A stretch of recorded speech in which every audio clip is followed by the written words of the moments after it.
Alimlər işığı dondura bildilər. Bəli, alimlər saniyədə 300.000 kilometr məsafəni qət edə bilən işığı düz 60 saniyəlik dondurdular.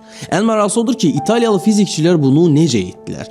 Bunun üçün onlar foton yarımkeçiricisindən istifadə etdilər. Bu yarımkeçirici fotonları boza Einstein kondensatı kimi aparmağa məcbur etdi. Bəli, mən də dərhal başa düşmədim, amma gəlin izah edim.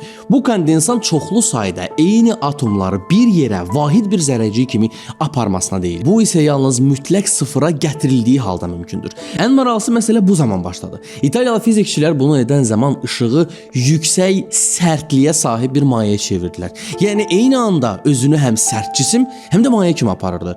Bu bilirsiniz nəyə bənzəyir? Təsəvvür edin ki, bir boru var. Onun içi yumuşaq, çölü sərtdir və heç bir sürtünmə olmadan hərəkət edə bilir. Amma bu bizə nə verəcək? Portal oyununu oynayanlar bilər. Orada gördüyün o işıq körpüləri biz gələcəkdə həqiqətən də edə bilərik. Əgər biz bu texnologiyanı inkişaf elətdirsək, işığı təkcə 60 saniyəlik yox, istədiyimiz müddətdə dondura bilərik. Və hətta bax bu gördüyün lightsaber da real ola bilər.